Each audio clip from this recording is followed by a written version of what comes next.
go. We're there? Good morning. Good morning, everybody. Good afternoon. Good. Yeah. Sorry, you're right. Of course it's afternoon. It's noon, and it's time for Porcelain Deli. How you guys doing? Jen, how are you? I'm doing good. Feeling a little frisky. Are you? I got my sandwich dance on. Oh, that's you? That's me. Oh, look. Jen's what are you, a hot dog or you're a sub? I think, it's a sandwich sub. I also have some grilled cheese sandwich on the... This is good for now. On the lock. I wasn't feeling like putting on makeup today, so I decided just to be a sandwich. Wait, we're supposed to put on makeup? You're fine. You're fine. I didn't put on my makeup. That would be weird. Okay. Maybe we can get a makeover for you. Becca can do your eyes later. Do I need it? Is that why you say that? I think no. But maybe just a little blue right in the corners. I don't know, Jen. I want you to feel as attractive as possible. I know you feel very attractive when you're near me. So this sandwich right here reminds me of the because we're going to have this conversation too on the best advertising on television is car insurance commercials.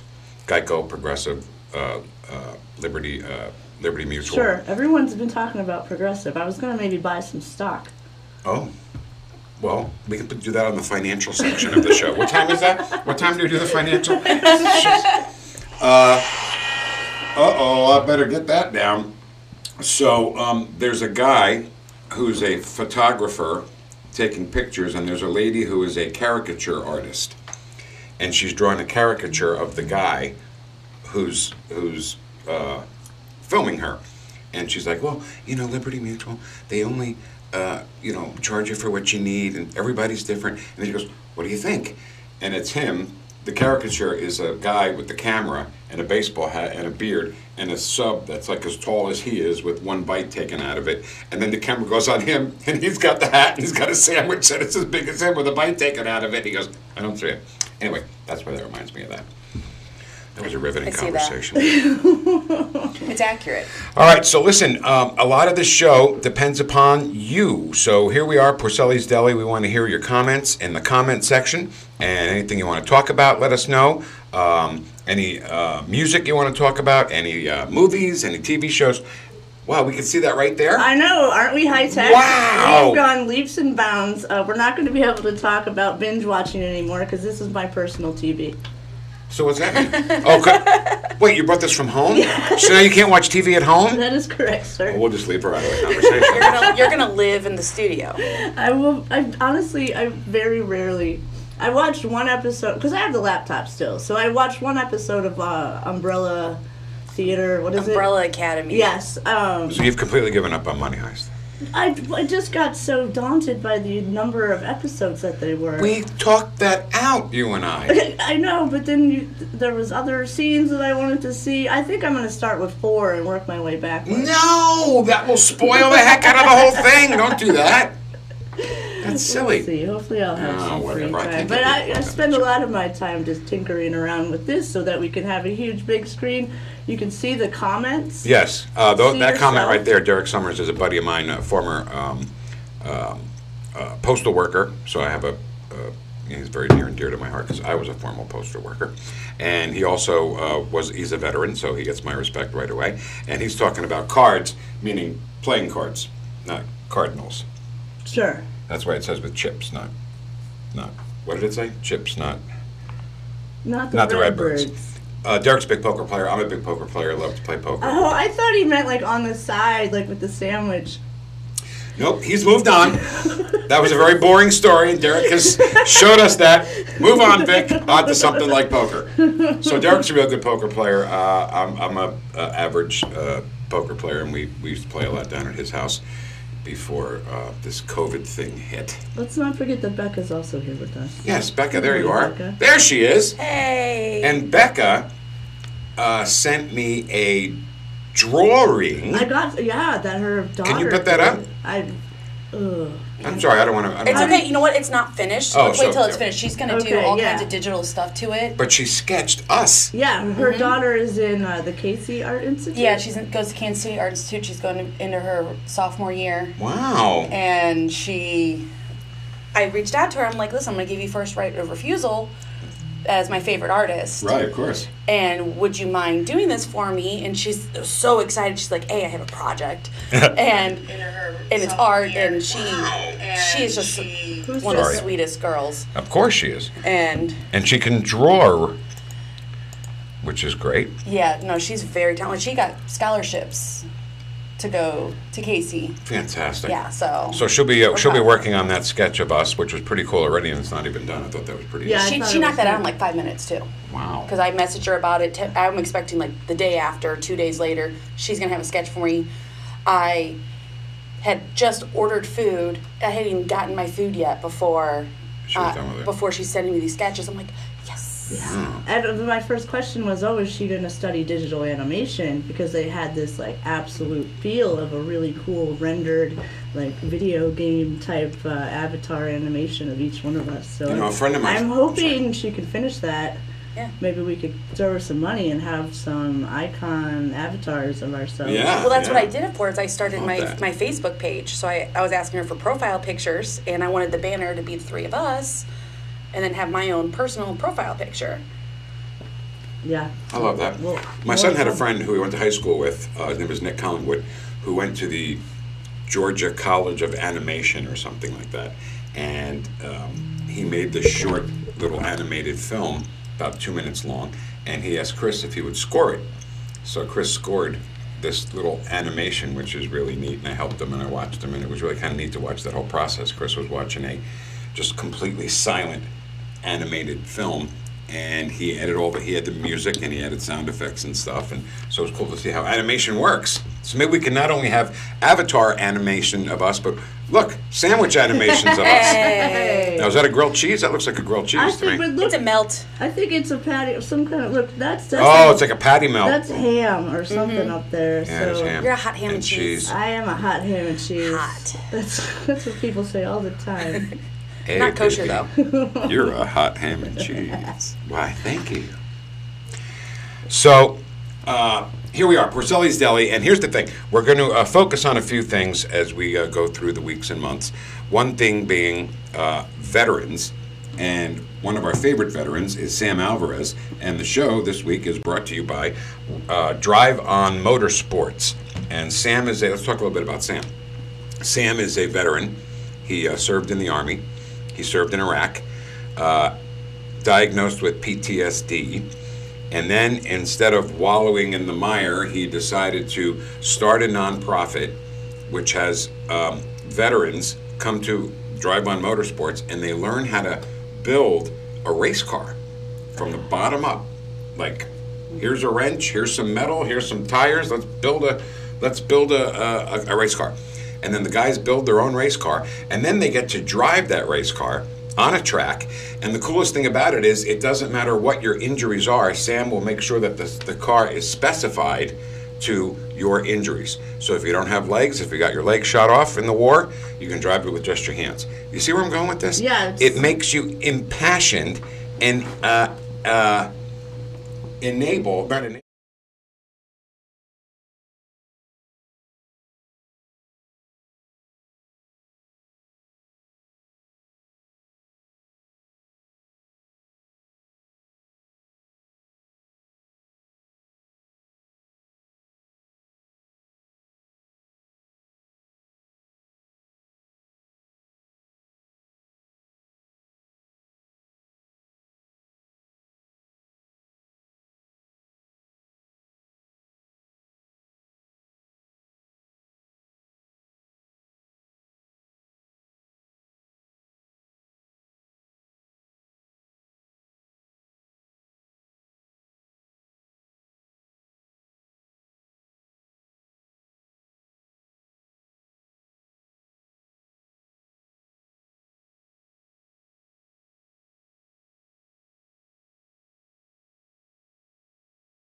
come in and pay us a visit and tell us more about. Are we going to look at that all day? Your ham and cheese melt. And he's going to tell us more about Drive On Motorsports. So that'll be cool. Oh, crap.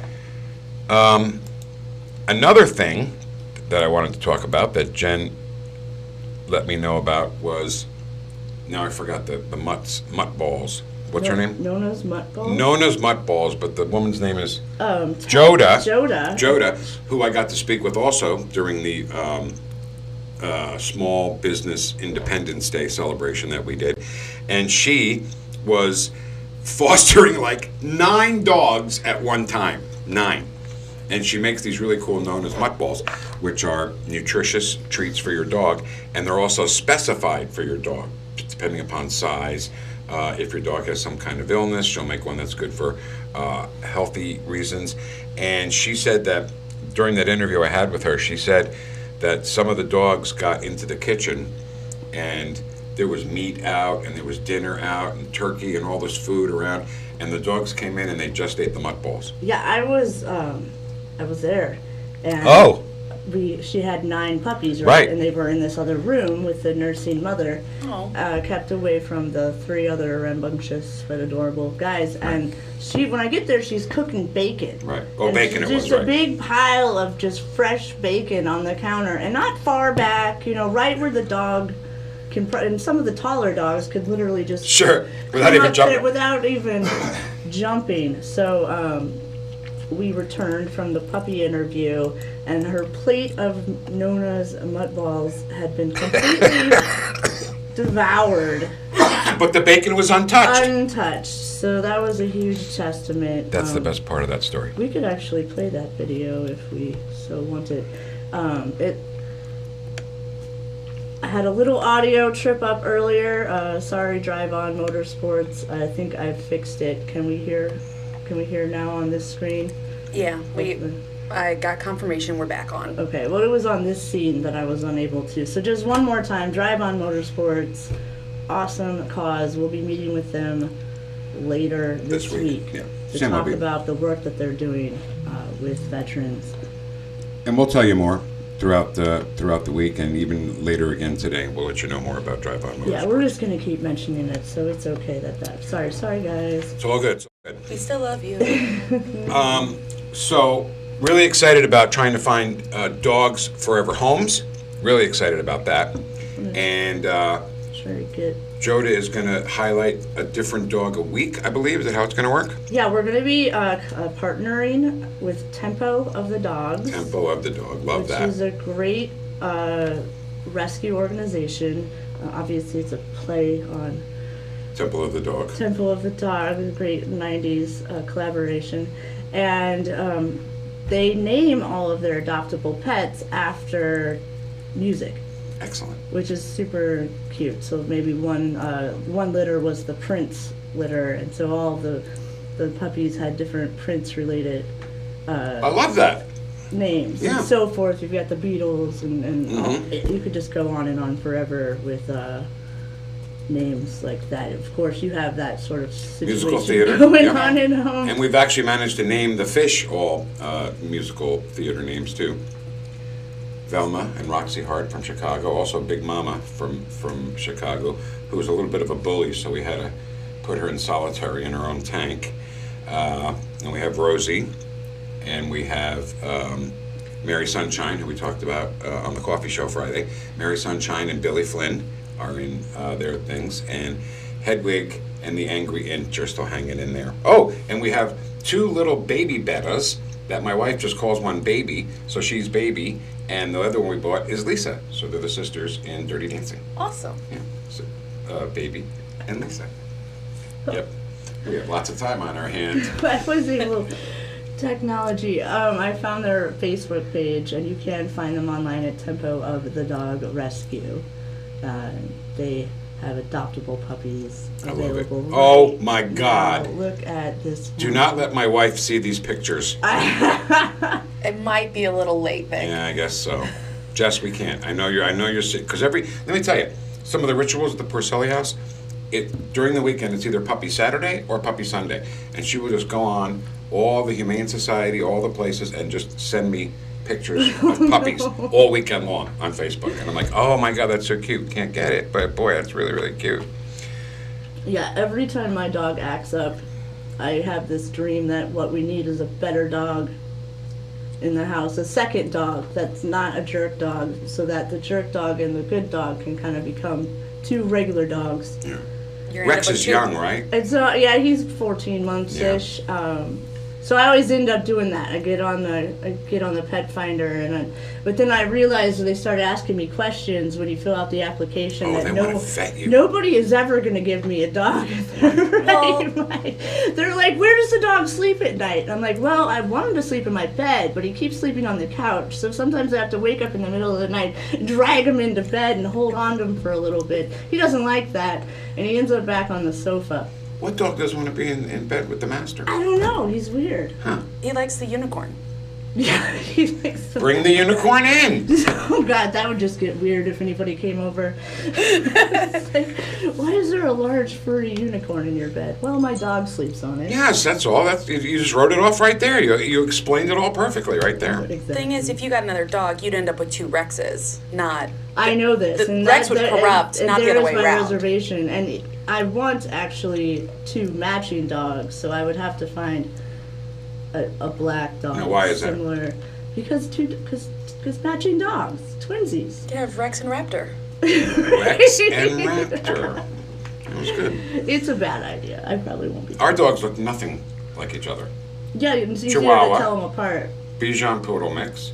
Actually, the Bichon Poodle and the Newfoundland Poodle have the same kind of markings. It's crazy. It's like white and black. So Sweeney looks kind of like a miniature phantom. But you don't have to get them look alike. But anyway, I was going to say, when I asked how old he was, because my wife's brilliant idea was when the dogs get older, you get a younger dog that keeps the old one active and adds some years to that dog's life. True. I had this theory about children, and then I ended up with 8. So be careful. Got be it. careful. Yeah. Well, we're almost there. we're at our municipality's limit right now, so we can't go any higher than where we are. Hey, can I say hi to Jason Rauschelbach? Oh yeah, let's. He says he is a principal in Show Me Dog Training here in town, and we'd be happy to help. Awesome. So- We would love to also have you on the show. Is that us? Yeah, I'm just getting back to the comments here. Show me dog training here in town would be. Help with my dog? Haha, okay. Rex needs some help. Challenge accepted. I'll bring him down one day, Jason, and you can take your hand at that. You know, training a dog is the absolute best thing you can do, because I know Rex is very welcoming when he sees new people. Yep. When he came here, he jumped up to welcome me, and of course we don't want that. Am I right? That is true. Okay. So what you do is, if he jumps, you just put your hand straight on his back and push him down and say no at the exact same time. Every time he jumps, push and no, push and no. Because Phantom, It's gonna work. when you come over the house, our house, Phantom will not jump on you. He'll come and he'll just sniff you and he'll wag his tail and say, hi, how you doing? Come on in, the treats are up there. Can you get me one if you have a chance? But he will not jump on you, and that's how we trained him for that. And that's just the tip of the iceberg. I mean, Rex needs a lot of help. Yeah. So I was trying to. I've got the at-home cams on him. We're checking in, but it doesn't look like he's on. He's not on camera right now. Well, you know how they say in the movies, boy, it's quiet. Little too quiet. Yeah. What's he doing? What's he doing? What's so suspicious about all that quiet going on in the Jen house?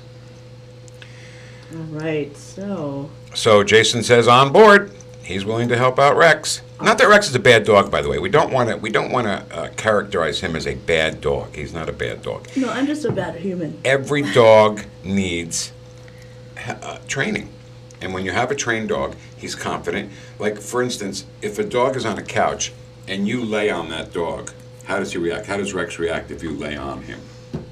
He makes this noise like, oh, God, you're annoying You're me." encroaching my couch. And then he like takes his paw and puts it straight out and pushes me off of him. Because a really confident dog will not be bothered by it. Like, I can lean on Phantom, I can put my feet on him and use him as like an ottoman. He's Really? confident enough, yeah. He's just annoyed. I think I'm kind of like that character in that old 80s cartoon where she was gonna love him and hold him and squeeze him and kiss call him him George. forever. Was it Elmira? Yeah, I'm gonna from hold you and love you and squeeze you. yes. Oh, okay. I'm thinking of something different. Yeah, you're Yep. going too far back. Yeah, Tiny Toons. I was going back to Looney Tunes. Oh, okay. Was that so Animaniacs? Animaniacs is what I was trying to. No, No. that's Mindy, and that was different. You're thinking Elmira. Mindy was the one that was like, okay, I love you, bye-bye. Bye-bye. You really got those voices down. I love it. Love Animaniacs. Very impressive. Freund Levin. All right, well, you had this tweet that you sent me you wanted to share. Me? Two Yes. teenagers get schooled by Phil Collins? Perfect. So these two kids, into rap and into hip hop most of the time, and they for the first time listened to Phil Collins in the air tonight, and their reaction is pretty priceless. This is only like a minute, and it's been going around the internet. Go ahead, give it a shot.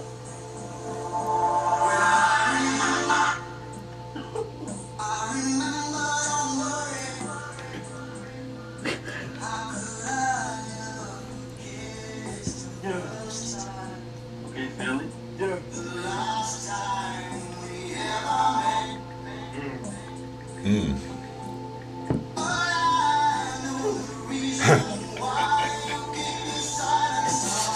They're grooving. Wait till the drums hit. That's They the lose best their part. mind. That's the best part. Now here it comes.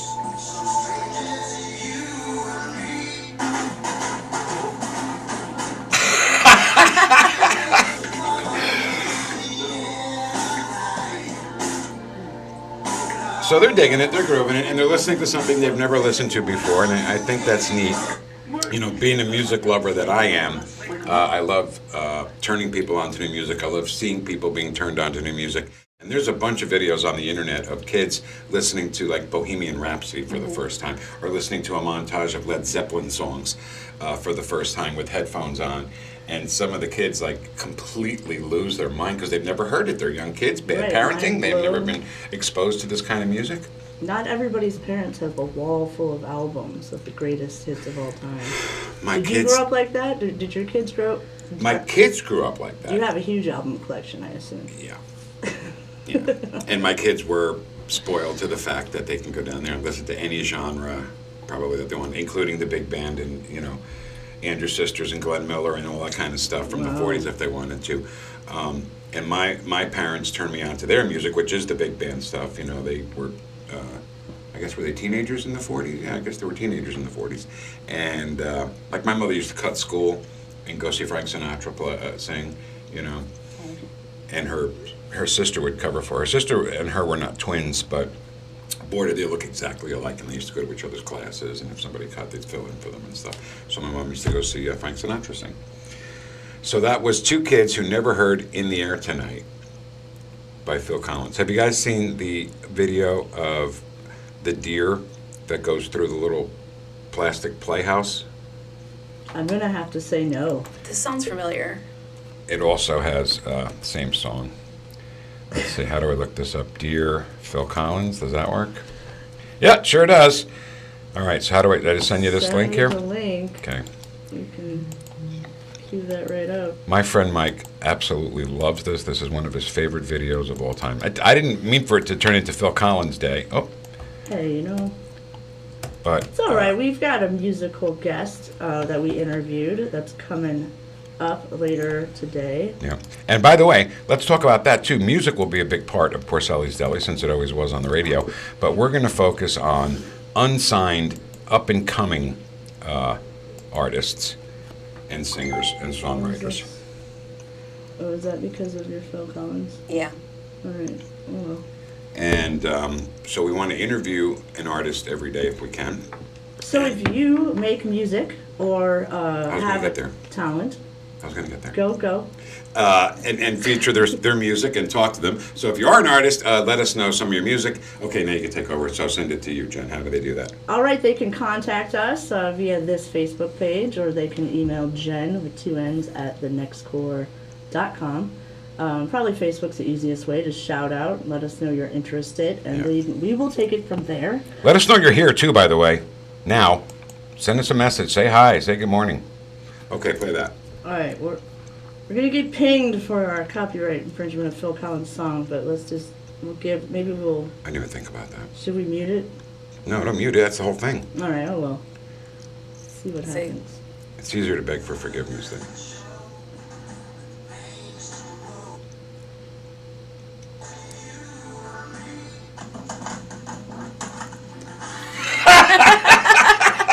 Do it again. Oh man. The great creativity in this is that the guy filming it heard the deer go through the little plastic playhouse. Does he keep doing it? No, it's just one time.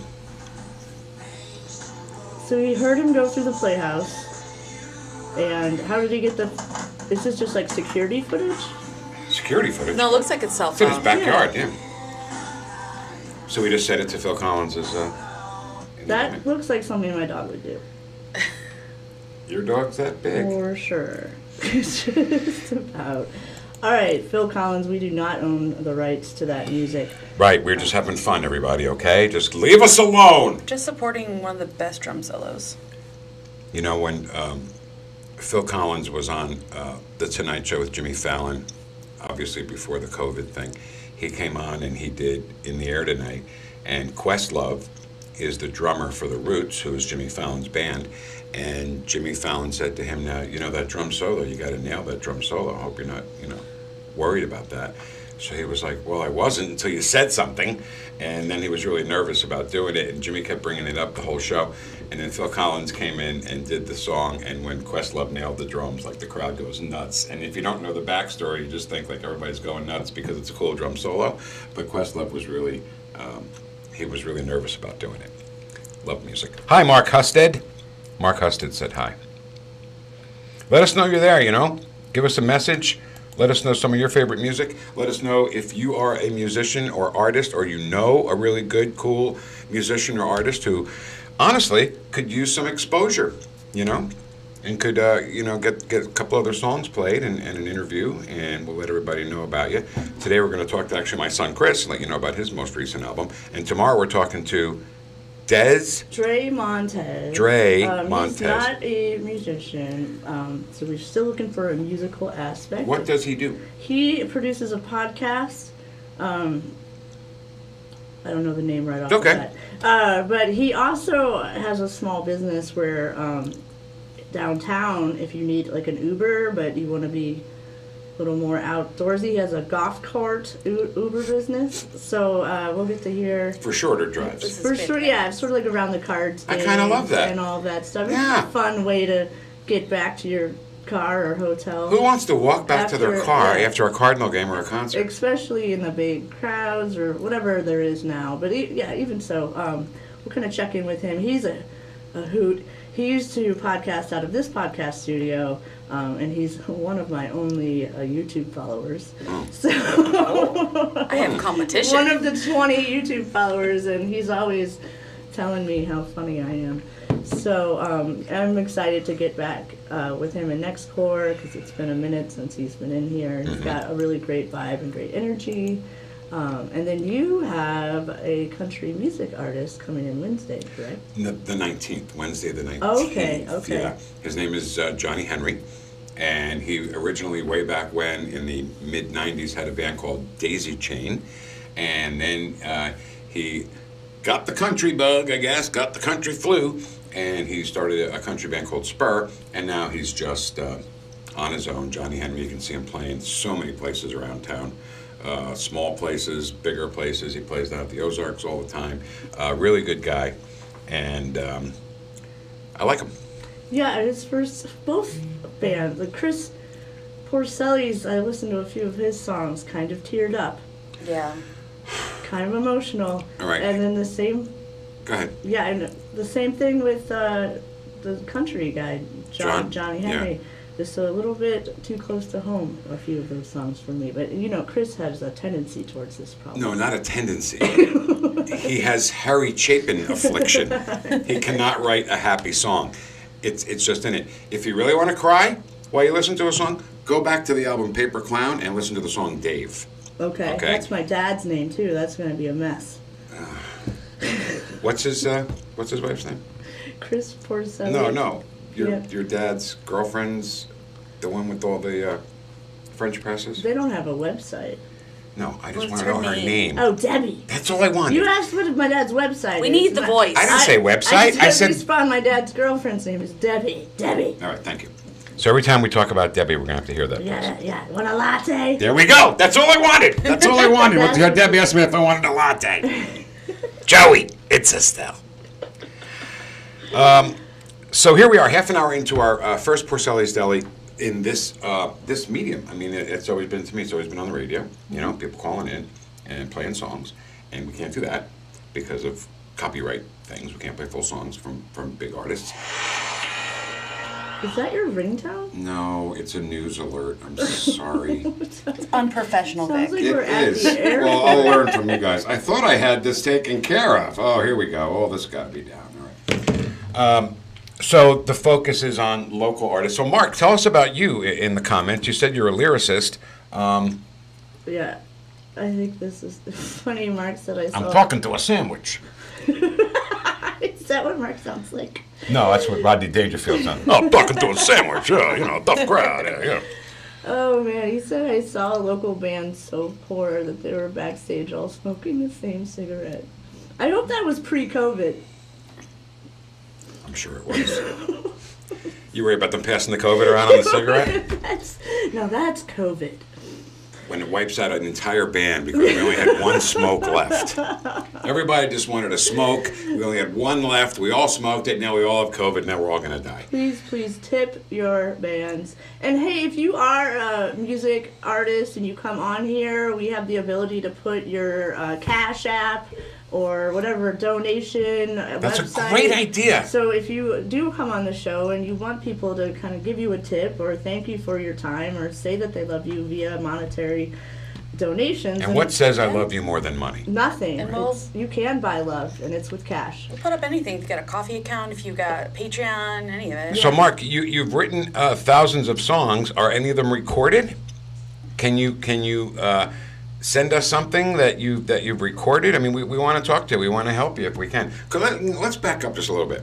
We're doing this podcast from the studio at NextCore, and NextCore is all about small business and helping out the small business owners, because during this crazy COVID thing, you could go to Walmart and you could go to Best Buy, but you couldn't go to like Joe's Hardware Yeah, which was always odd to me. because COVID only goes to small businesses. There must be a sign outside Walmart that says no COVID, like COVID with a line through it. You're not allowed. Why were you able to go into Because a big... you can't sterilize a Walmart.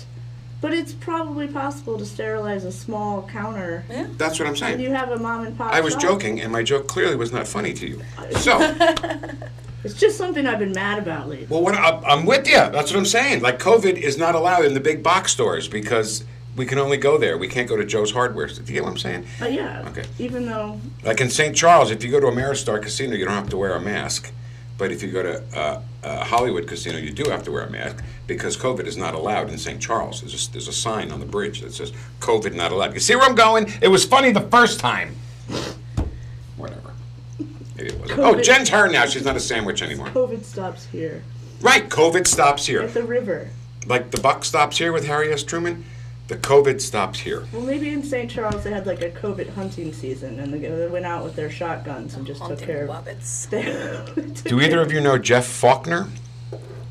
I know no one. We don't know Jeff Faulkner, Mark. Hey, I'll write you some better jokes, Vic. Hey, my Ouch. jokes are just fine. Thank you very much. So don't turn down good help. People are getting mean. I think my jokes are pretty good, though. I mean, I'm not saying I don't want help, but my jokes aren't as bad as Jen makes them sound like. The problem, Vic, is I'm trying to operate the system and I'm only half listening to you. Oh, Not fantastic. that you're not funny, it's that she just doesn't That's not a care. blow to the ego at all. That's why back. All right, Mark, let's get off the jokes. Let's get on to you and your songs. How can we hear your songs? How can we... Oh, so Jeff Faulkner is in an ELO tribute band. Well, I absolutely adore ELO, so I'm interested, but we can't play the ELO music. So if you have some music, Mark, that you've written and we can hear it, Is that Electric Light Orchestra? it is. Yes. Or as they say in Britain, Electric Light Orchestra. Love So them. proud of yourself. They're Absolutely great. love Yeah, them. they are great. I'm gonna hit them up today. I think we had that on vinyl along with the Chicago. I hear that you have been hitting up Sonia Dada pretty good. Oh man, I can't. Yeah, but Is that true? We went out karaoke. I heard. and we're not gonna play it. It was. No, I heard horrible. we were going to play it. Hopefully you didn't hear it. No, we have no way to play it. I only told the tales. I did not show the proof. So I have some questions about this whole adventure. So you went to a karaoke bar Yes. and you performed You Don't Treat Me No Good. I don't think it was a performance. There was a performance. So you were attempting to sing You Don't Treat Me No Good. So was it the country guy's version? Well, he said Sonia Dada. He did. But I felt like that bar had another sound system playing different music somewhere else in like the back or something. They had a surround, but it was just that weird angle that they have one back in a weird corner. Just instantly tone deaf. I sound way better in the shower and the car. Don't we all? Don't we all sing the best Yeah, in the it's You shower? could speak for yourself. I was rocking. No, yeah, I might play. I've got her video too. What's she singing? What did she sing? You can do Out Something- Tonight. That one was pretty friendly. I don't know if I recorded the second one. Is it something I care about? It was Out Tonight from Rent. Oh, yeah. Oh, the Mimi song. Mimi sings it. Oh, That's you? that's me. That's from Rocky Horror. Rocky Horror. Yeah. What happened to Ren? I guess she didn't record I it. didn't go back far enough. That's fine. Touch me's fine. I guess I did get that one. Cotty's, what an experience. The local bar on South Kings Highway. They've got Yeah, Cotters. Cotters? Cotters. Sorry. Rick laughed at my joke. So- You don't. That's not a compliment because Rick is the one in the house that even the children say your dad jokes are they're just over. He only tells like the same 5 dad jokes, but he just varies. That's them. what we do. That's why they're called dad jokes. If we told good jokes, we'd be comedians and be famous and be in stand-up clubs around the country. Yeah, I'm the funny one in the house. Got it. So why don't you be in stand-up clubs around the country? That's a lot of effort. We're dads. We do dad jokes. Get over it. It's what we do. All right. So we do want to talk to musicians. We did talk to musicians. Now a good time to talk to Chris? Yeah, let's talk to Chris. All right. 'Cause, especially after all that dad talk. Right. Dad, Yeah. music, it all fits together. We are a congruous, that's not the right word, is it? It's all right. We'll get to this. Congruent, sorry. Congruent, well-oiled machine. So what do you want to do? You just want to go right into it, or do you want to... Well, first of all, yo, Vic. Did you know? know what? Denali's delivers. Denali's does deliver. Denali delivers. Here's how it works. Make a list of what you need. We source from Home Depot or the hardware store of your choice. Text the list to 314-499-2992 to start your order. Then, Denali delivers your order on a scheduled delivery date. Denali delivers.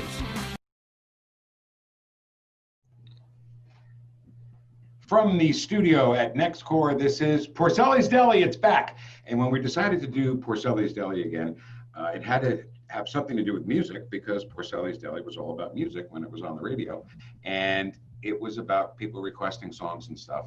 Well, when you're playing songs like that, there's this thing called ASCAP and BMI and all that stuff. So this is a better way to do it, to feature local artists, to feature unsigned artists. When I say local to St. Louis for now, and then we'll expand out, but mostly unsigned artists and people who are up and comers, shall we say. So we thought it'd be cool to have that first up and comer artist be Chris Porcelli, my son. Hey, Chris, how are you?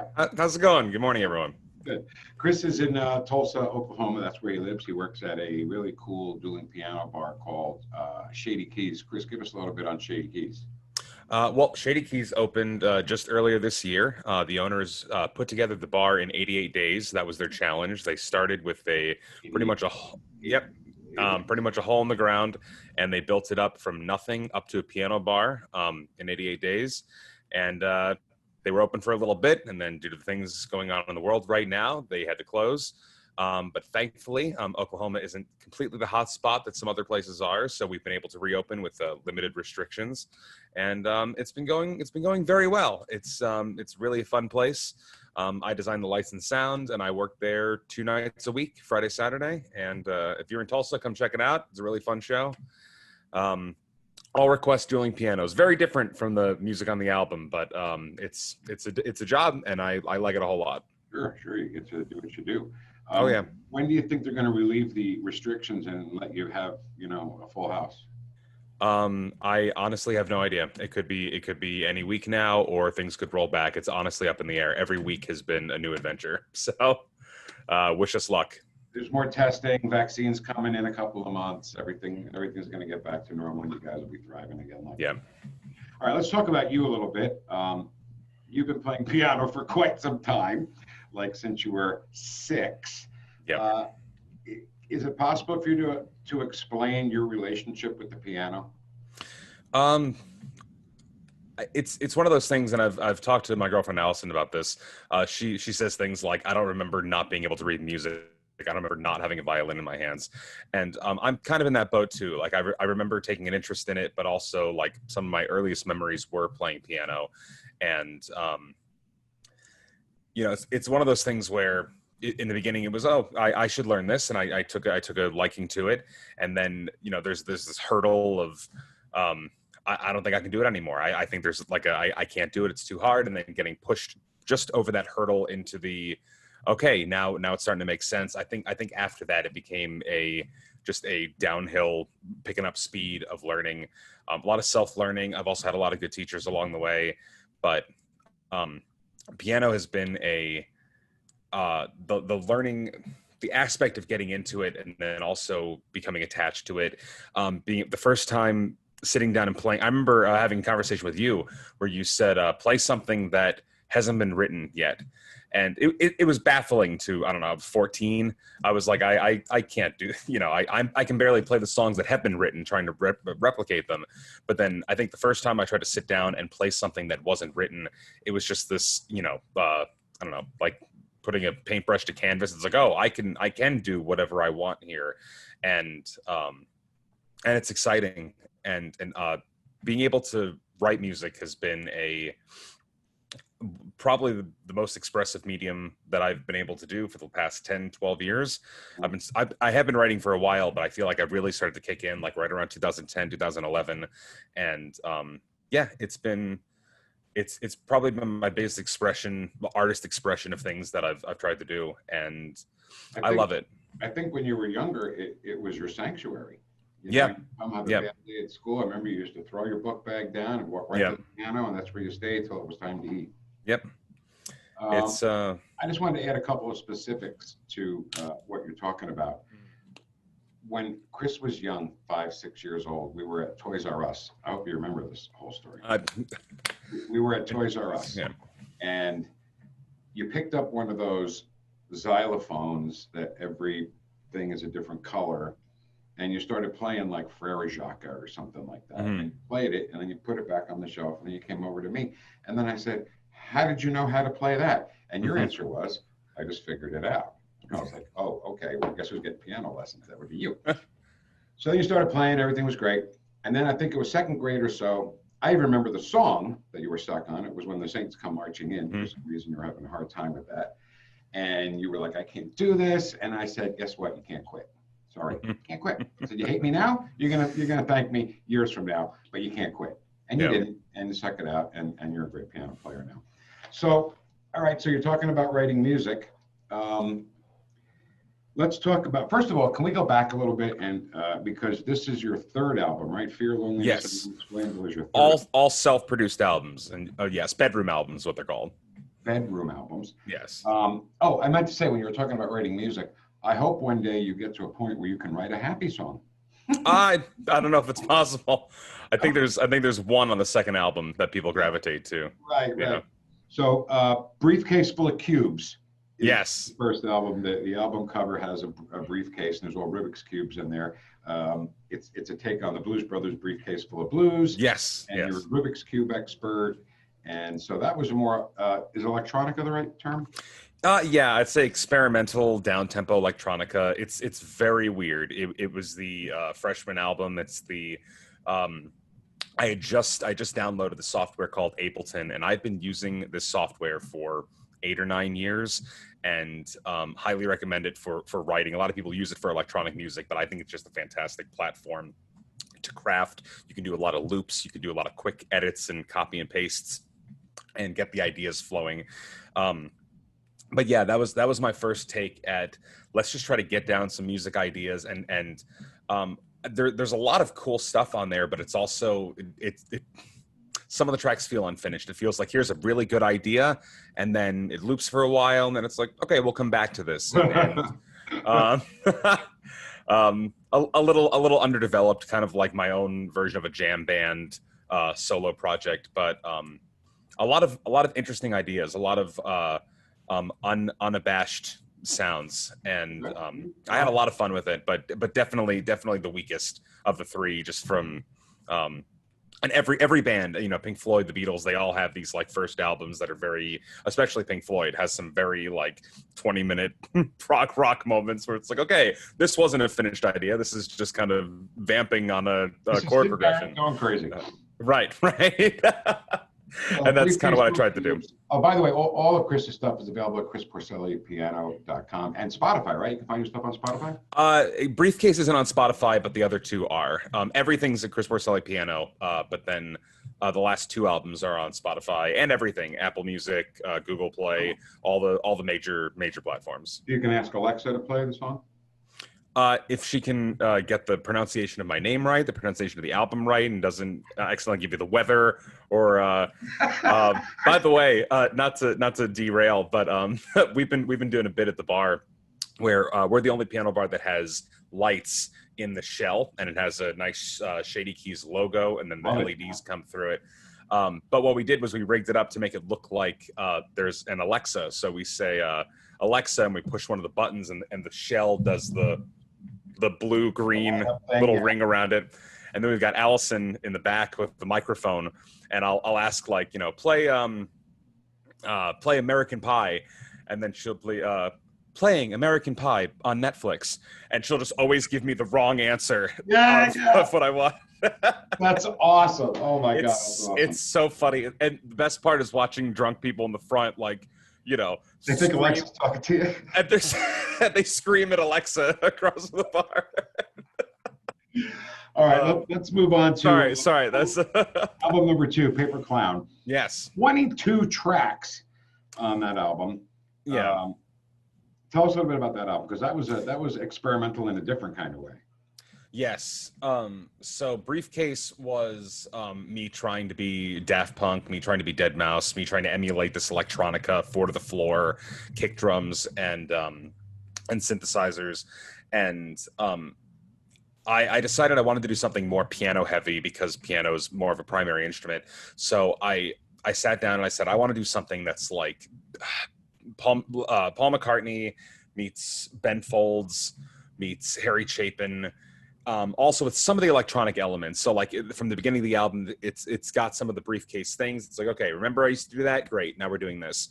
But it was a big undertaking. That year and the year before, I was cranking out music every day. I was just a music writing machine. And I said, I'm going to make the White Album. And golly, I tried. There's a lot of songs on there. A lot of them I think are really good. Some others they suffer from the Briefcase thing, where it's like, okay, verse chorus, in and out, nothing exceptional here. But then there's a lot of tracks on there that I think have a lot of heart and a lot of depth. So the title, Paper Clown, you mentioned Briefcase Full of Cubes comes from Briefcase Full of Blues by the Blues Brothers. Paper Clown is taken from a Who song. It is taken from However Much I Booze. And the line in the song is, I see myself on TV, I'm a faker, a paper clown. And I love that. I just love those lyrics. And then I looked at like Paper Clown as a concept. I'm like, oh, it's a very much a Pagliacci, being held up like a cardboard cutout of a person, and the album cover has got it's got me dressed as a very hobo clown, and I've got balloons that are clearly deflated because they're not suspended. I'm just kind of holding them in my hands, and explain the Dark Side of the Moon thing about the balloons. Oh yeah. I don't know if you can pull up a thing of that, or maybe a post to it on the link when you watch this. But anyway, it's got me holding these balloons, and one hand has just one like white balloon, and the other hand has like I tried to have 22 colored balloons, but I think some of them popped or blew away during the during the photo shoot. But the way I'm holding them, I'm kind of standing with my legs out and my hands out here. And if you look at it next to Pink Floyd's Dark Side of the Moon, you'll see kind of the paralleled coming in with one and out with the colors, and there's the directions of the triangle, and it's centered just in the center. So it's kind of supposed to like give you that impression without being a direct rip-off, even though it was a complete rip-off. That's homage. It's homage. Homage, yes, homage. But if you look at the face, like there's big painted on hobo smile, and I purposely looked incredibly sad during the photo shoot, and that's kind of what the whole album is about. It's some of my favorite music growing up was Harry Chapin and Paul McCartney's songs. Ben Folds too has tons of songs that sound very pretty but very tragic. Carrie and Kathy, Masquerading in a Happy Little Melody. Yeah, and that's what I tried to do with the whole album. Is every track is something. And when I started songwriting, like you asked, can I ever write a song that's happy? And it's like I would love to, but my process has always been, if something upsets me or if I see something and I'm like, oh man, we got to talk about that. Mm-hmm. Just something that I can't stop thinking about is when I'd sit Dave. Yeah. I'd sit down and just start writing lyrics and writing keywords really of things about that topic. And then sitting down and just trying to find the hook, find the melody line that serves that point, and then just crank it out. And so it's tons of songs in major keys and big bouncy melodies, but almost every song on that album has like a gut punch moment or a band. And then there's actually a song about all the songs at the end called Long-Winded Metaphor. And the lyrics are, cynical lyrics masked with a melody. But also those songs weren't all written in 1 week or 1 month or year of session. It's a lot of stuff that I started writing when I began writing music, and then things that I wrote the summer leading up. So it's really a hodgepodge. The reason there's 22 songs is because I had maybe 30 or 35, 40 songs at the time that I felt really good about. I was like, okay, we're gonna do these. This is what I can record. This is what I can make sound right. Cut it down to 22. That's crazy. Yeah, I mean, well, not from 100. They say you write 100 songs and one of them's good. I wrote maybe 40 songs, 20 of them are released, and maybe 5 or 8 of them are really stand the test. I go back and I go, man, I did something special on this track. Sure. But one thing I want to bring up about that album was he explained the title of the album, "The Clown Holding Balloons," and he made business cards with that picture on it. And he'd hand the cards to people and say, here's my card. And they'd look at it and say, oh, so we do like kids' parties? Make like balloon animals, right? Is that what people said to you? Well, I had made the mistake of not putting an album of music on the card, or perhaps a Spotify link. So I'm handing out business cards with, me dressed as this clown holding balloons, and it just says Chris Porcelli, paper clown, and a QR code. And that was a bad bet, Screech. But you know what? You were learning. You're doing it on your own, and I love the music on the album. It's very musical theater-ish, and I can't listen to Dave without getting choked up. I just can't. Yeah. All right, so now let's move up to the most recent album, The Fear, Loneliness, and the Unexplainable album. I love this record because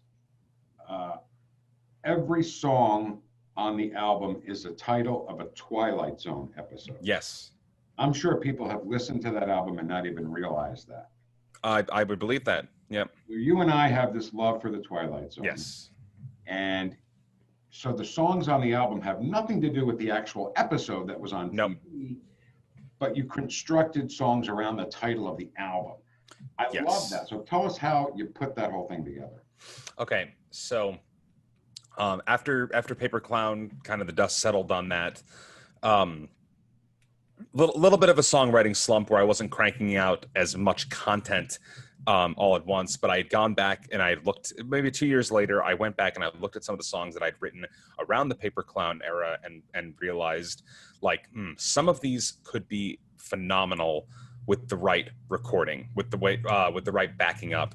Everything on Paper Clown, with the exception of the bass provided by my friend Scott, and he helped me produce and help me put it together, but everything on there is me either playing on the piano or a MIDI version of it. So that entire album, the drums, everything you hear is MIDI except Scott.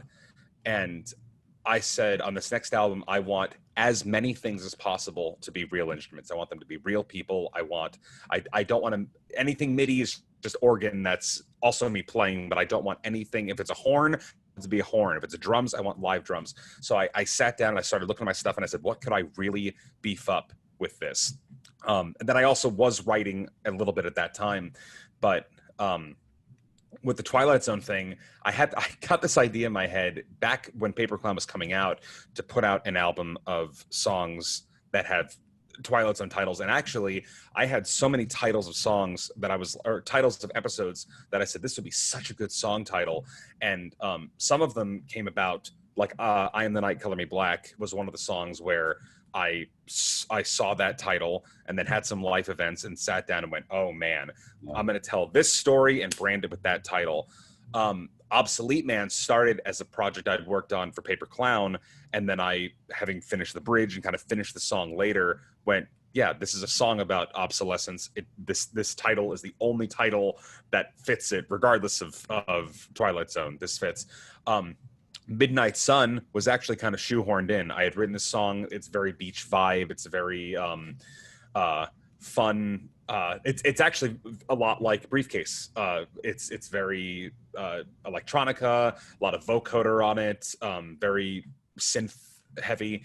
And I had written that Paper Clown era and then kind of looked at the episode titles and went, oh, this is Midnight Sun, and then worked in a final verse to kind of connect it into that title. Some of the titles inspired the tracks, and other ones were I had finished tracks, and then I kind of looked at the theme of it and cross-referenced it with the episode titles and went, wow, that really works. That sells this package better than a title I would have come up with. So it's a little bit of both. Yeah. Show everybody your shirt, because that shirt is the actual cover of the album, Fear, Loneliness, and the Unexplainable. Every song on is that a title of an episode too? The Fear, Loneliness. Yeah. So it is a quote by Rod Serling from an episode called 5 Characters in Search of an Exit. It's one of the picture this, file this under, where we move into a world of fear, loneliness, and the unexplainable. The quote's a lot longer, but it's about what the characters are dealing with. But when I was looking for album titles, I wanted just to pick an episode title, but I couldn't find one that really worked. And then this seemed to encompass the theme of all the tracks. And I think it's cooler. I think it's cooler that it's not an episode title, but just something picked out of a monologue by Rod Serling. Right. Right. So let's talk about, we're going to play a few of your songs here. Let's start with the Obsolete Man. Tell us a little bit about the episode as quickly as you can, and then how you worked it into the song. Gotcha. So the Obsolete Man is a very dystopian universe where people are jobs are becoming fewer and fewer. They're trying to just weed out people, and they have like a council that they bring people in one at a time and read them like, why are you obsolete? And you kind of like fight for your case to live, because in this dystopian, it's not just you lose your job, it's you are euthanized because we don't need you anymore. Society, it's very totalitarian, and there's a lot of Rod Serling has one of the best quotes in that. He says, "This isn't a future that will be, but one that might be," and that's so scary. And that's such a Black Mirror concept too. Is this isn't for sure will happen, but it might happen. But it's about it. That episode? I don't know if it might be. I think he's the Obsolete Man. Maybe not. Maybe. Okay, it might be. I know he's the one with the glasses. Spoilers.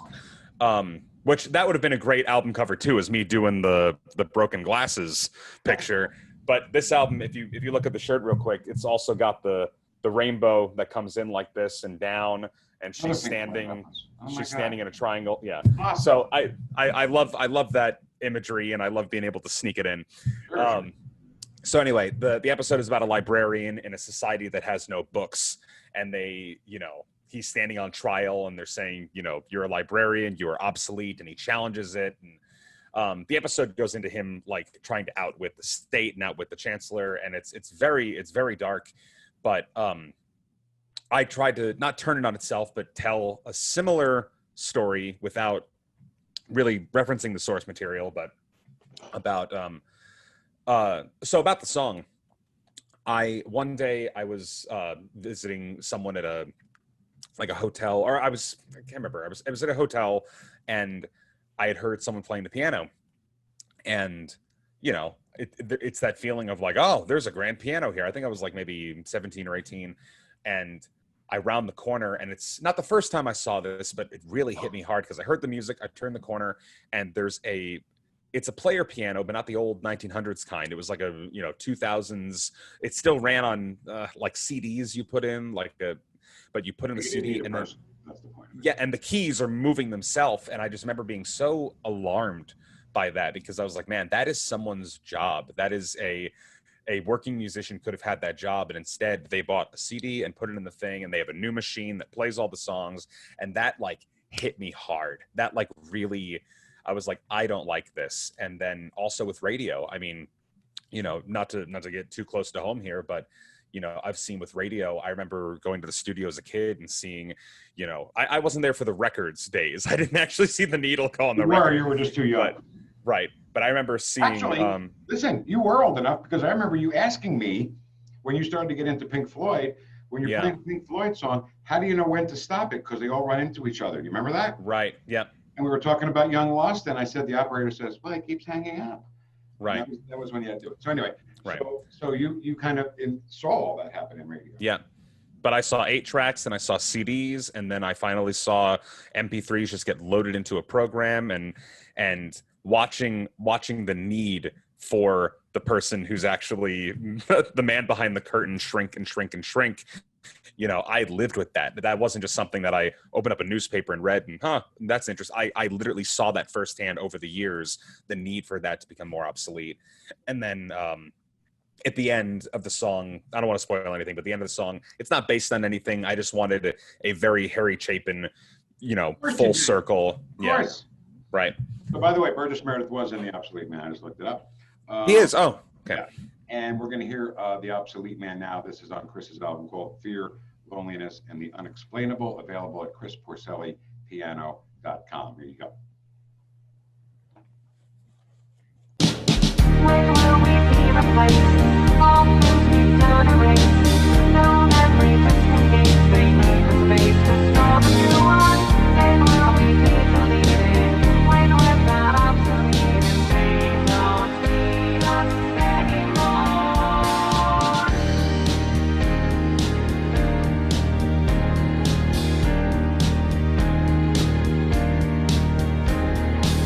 I used to play piano in a five-star hotel lobby until the year that my career became my full-time hobby. One day when I came into work, I heard the music playing. The concierge politely tells me there's no point in staying. They have a new machine that plays all of my songs.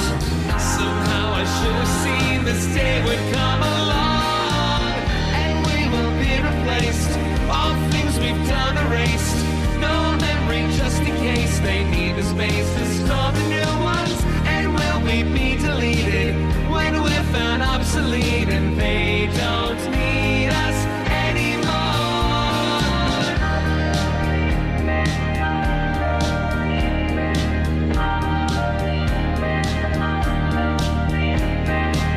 I used to play the records on an FM music station until the day my job became my permanent vacation. One day when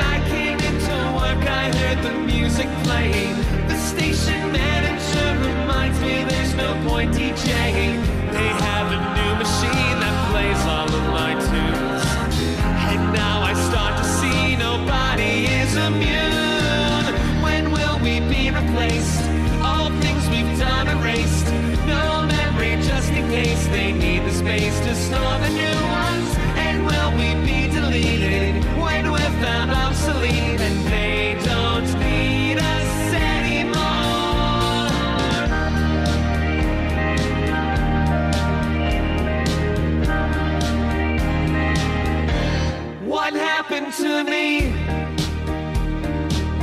I went to sleep and I woke up a different person who I don't recognize.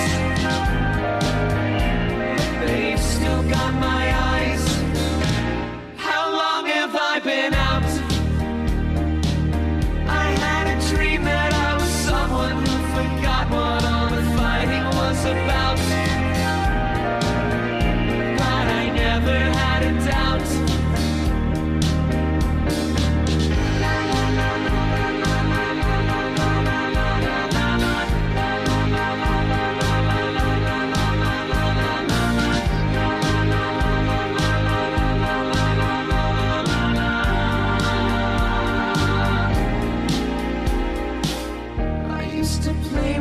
My children like a loving father, until the day the mother told me that I shouldn't bother.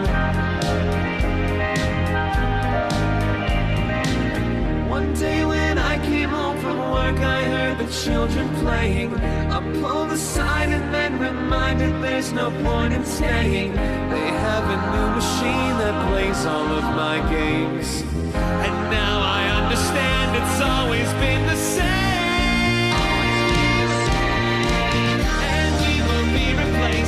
All things we've done erased, no memory just in case they need the space to start the new ones. And will we be deleted when we're found obsolete and they don't need us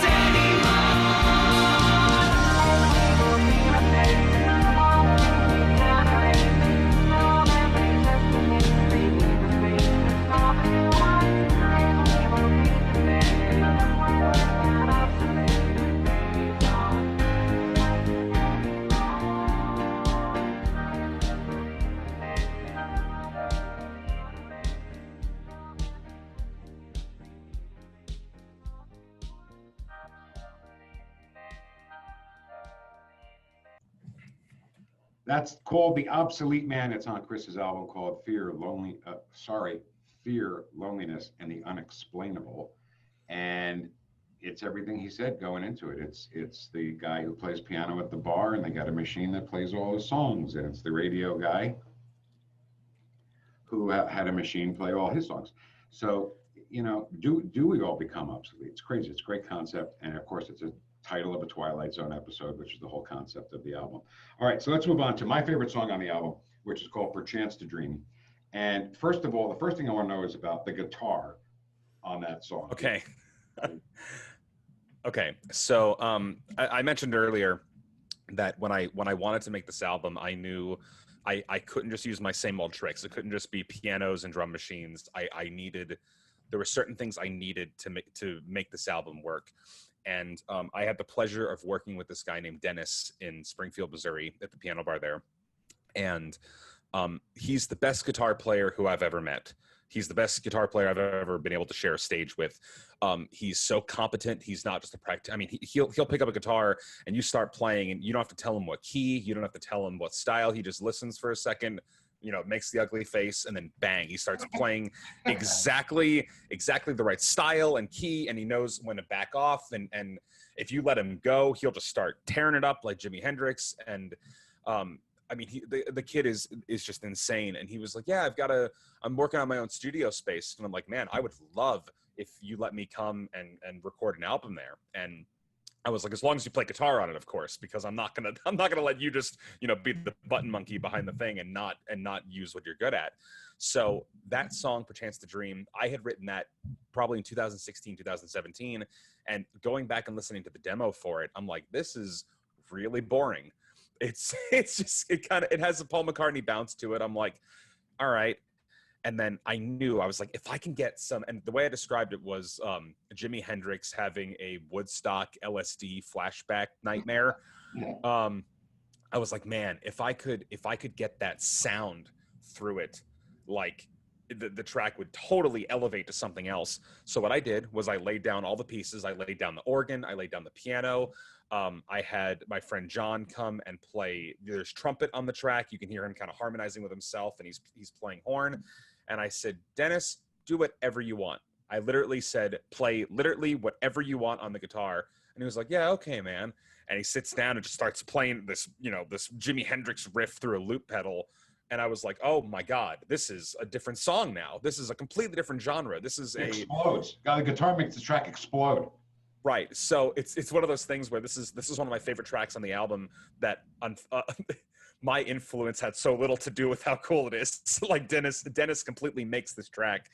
Lyrically, this track is not one that I think tells the biggest story or the biggest punch, but I think the song being simple, the song being a kind of just a rock standard where, hey, like an AC/DC, you're not really listening to the lyrics. You're just, man, that guitar and that riff and that solo. But man, this track stands out because it's unlike anything else I've ever worked on. Yeah. But no, the guitar work completely sells it. If you listen to that solo, you can hear him like not harmonizing with himself, but like looping on himself. And there's so many things I like about his work on this track. Yeah, I love it too. All right, let's give it a shot. It's Perchance to Dream. Dennis, what's Dennis's last name? Dennis Groves out of Branson, Missouri. Plug for him and his studio. You right? Yep. And you? Yes. Perchance to Dream. It's on the album Fear, Loneliness, and the Unexplainable. Chris Porcelli. It's available at chrisporcellipiano.com. And here you go.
Dream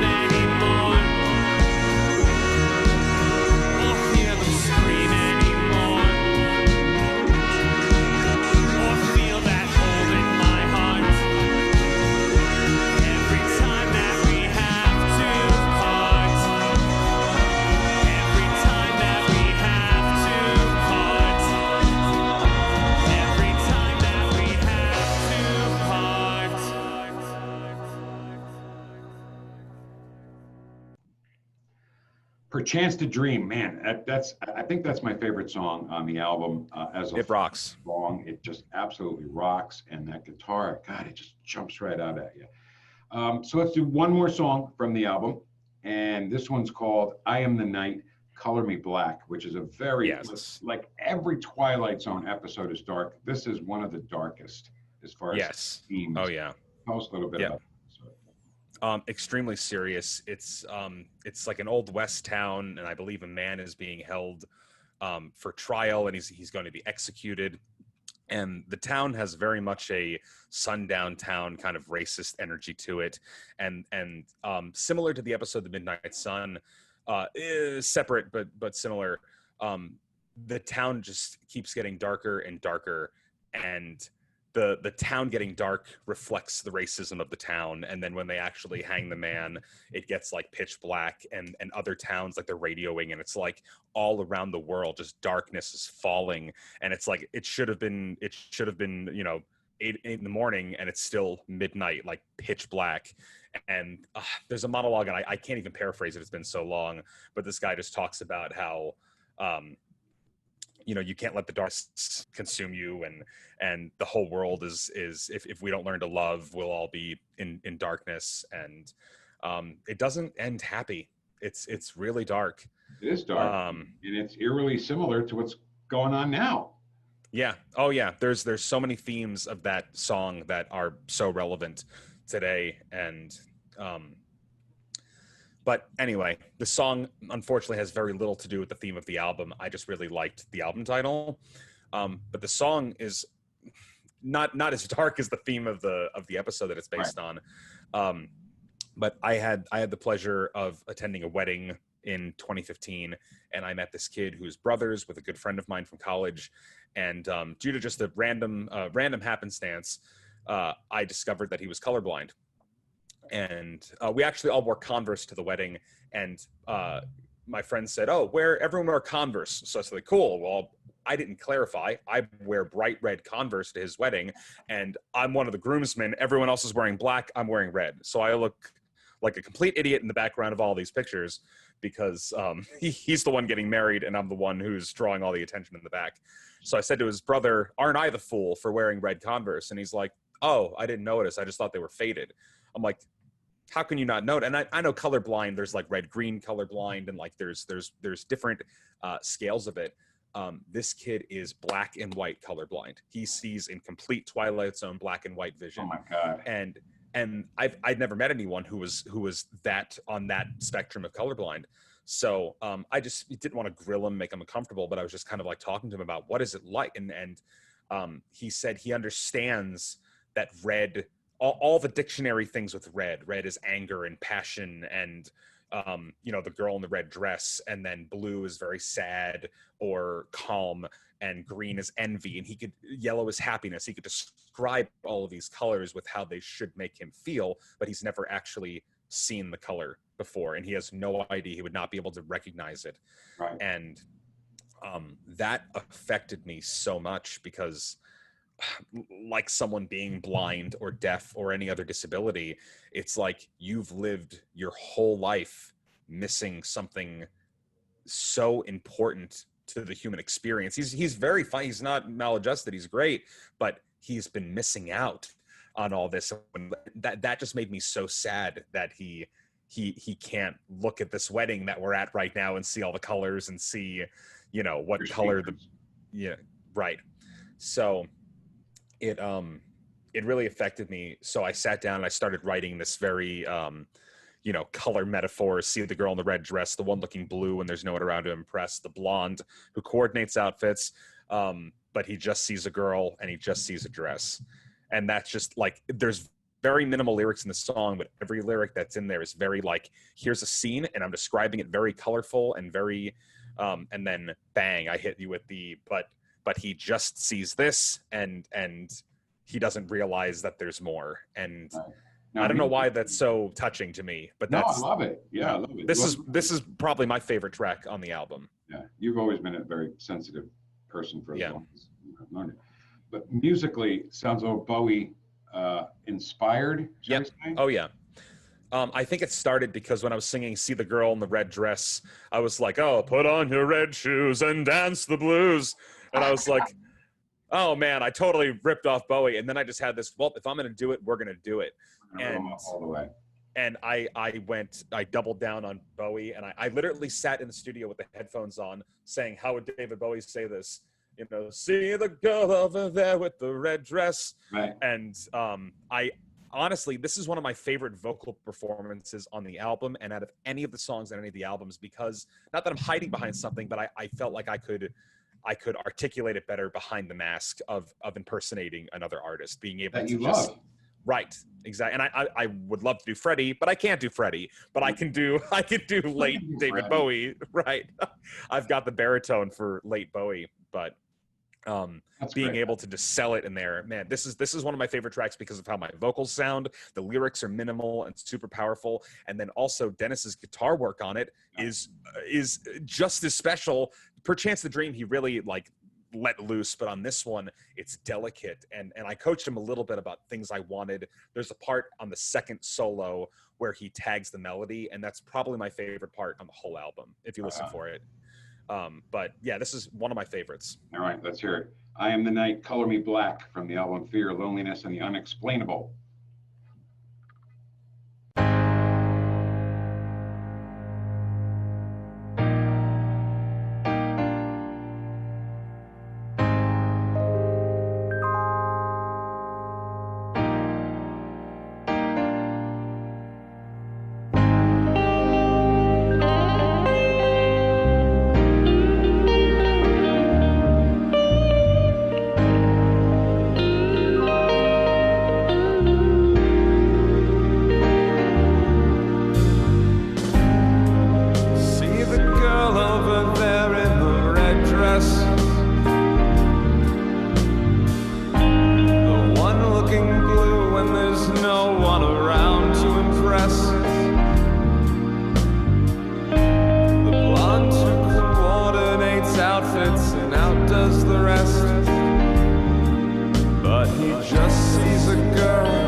I Am the Night, Color Me Black. Great song, great emotion, great Bowie feel, great guitar in that one. Another great track on the album, Fear, Loneliness, and the Unexplainable. You can pick it up at chrisporcellipiano.com. You can also get a briefcase full of cubes on there. You can get paper clown on there, and you can get your Frankenstein soundtrack. Talk a little bit about your Frankenstein soundtrack.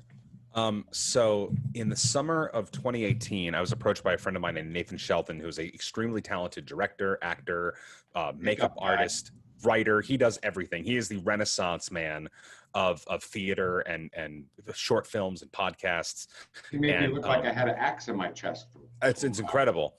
And I've had the pleasure of working with him on and off since like 2012 on his random projects where we get matched up and we've acted across from each other. He's directed things. And he asked me, hey, I'm in a bit of a pinch. Can you write some music for a production of The Elephant Man that I'm putting on in Springfield? And I was like, yeah, how much do you need? He needed like a song or two. And I was able to put it together in probably a week of sitting down, working with the cast and recording some of them. And but I adapted the text from the show and turned it into a song that they used. And it worked out really well. He said it was better than I could have expected.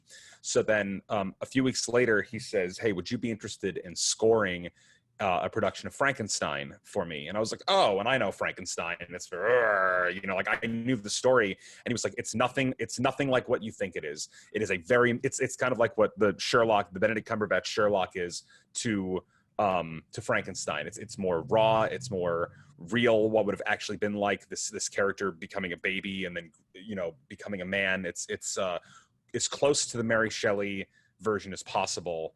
And I was like, yeah, it'll be the biggest undertaking I'd done. And I just finished putting out Fear and Loneliness. And I was like, okay, I'm going to be on my own on this. I'm not going to have guitar. I'm not going to have this. So I crafted this album, and it's pretty much a moment by moment, not the entire show's scored, but it's like 40, 45 minutes of music, I think. And it's enough to score the big moments of the show. And I'd never done that before. I'd done a little bit for short film and mostly the studio albums, but this was composing music for a theater piece that I got to sit in the theater and watch live and watch actors act to the music that I had done. And I got to go to some rehearsals and write down timing. But that was a enormous project. Like that was probably the most studio time I've spent cranking out. And I think that one has 30 something songs on it. I'm trying to get a number for you. Yeah, 32 songs. And some of them are very short, just little like intro, outro things. But then there's some like 6-minute pieces that are climbing and, Great, I love it. Frankenstein also available on chrisporcellipiano.com along with his 3 albums. Chris, you're our first one. You are our first up and coming artist on Porcelli's Deli at the studio at Nextcore here. So we appreciate you. I really appreciate you guys taking the time out, and thank you for the great interview. Thank you for the plug. This has been a lot of fun. I can't wait to see what more comes out of this. So thank you guys. Thank you, man. Thanks so much for being with us. I love you. Love you. Okay. There you go. Great album. Great kid. He's just a good kid, and he makes some great music, and he's got some great musical friends, and certainly, I'm proud of him. But if you have some music that you've made, if you're in a band, if you're a songwriter, if there's anything we can do for you in the same style, do an interview with you and play some of your music, we would love to, right here on Porcelli's Deli. Porcelli's Deli is back. As far as that show being on the radio, it hasn't been on the radio in 14 years. Yeah, it's crazy. But if I give somebody a credit card or if I meet somebody, they're like, Porcelli's Deli? I swear to God, it's crazy. Is Porcelli's Deli written on your credit card? No. My name is, though. Oh, just because. So when they see Porcelli, they say Porcelli's Deli. I mean, how many Porcellis have you Which makes it more impressive that somebody that sees my name and says Porcelli's Deli rather than says, oh, Porcelli's Deli, I can read. But it's kind of cool that it's back, and you guys are making it great too, and I appreciate everything you did with that interview with Chris with the album covers and stuff. Yeah, so that's the type of quality that we can offer you guys. If you want to call in, you're worried about the pandemic, you don't have to come here. We can Zoom record.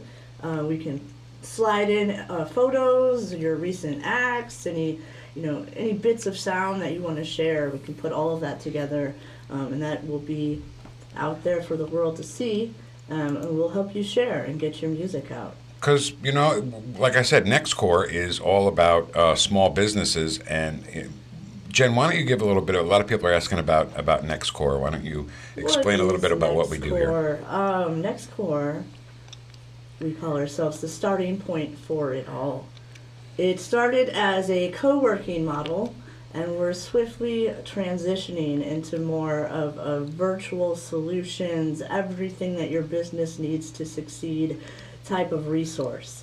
We've got everything from phone answering services to website design services, office spaces, event spaces, but then also just virtual solutions, ad campaigns, Facebook, social media marketing, video editing, video production. We've got the podcast studio that is available to rent out. You can even reserve my time to help you produce a podcast that has some multimedia aspects like you're seeing today. And may I say that Jen is great at it, so if you get the chance to hire her because she's awesome. And I'm still learning, and so each week I spend more time watching tutorials. And to talk about binge watching, I binge watch tutorials on how to make this a better show. Great. And so I appreciate that. I hope you guys start to see the subtle quality changes as we get more things together. But this is all coming from NextCore, and we do want to thank them for providing this awesome space and for giving us a platform to get Vic behind the microphone again. Love it. Absolutely love it. Love it here. Love everything about this. And just really happy that Porcelain Deli is back. So if you do have some music you want us to promote for you, just feel free to get in touch with us via this website here, Vic Porcelain Entertainment on Facebook. Brought to you by Drive On Motorsports. Sam Alvarez is the owner, and we talked about Sam before. There's the really cool poster. Is that a poster? Is that what that is? It's the cover of their website. I love it. Drive On Motorsports is a nonprofit organization that takes veterans who have PTSD and teaches them how to build a race car from the bottom up.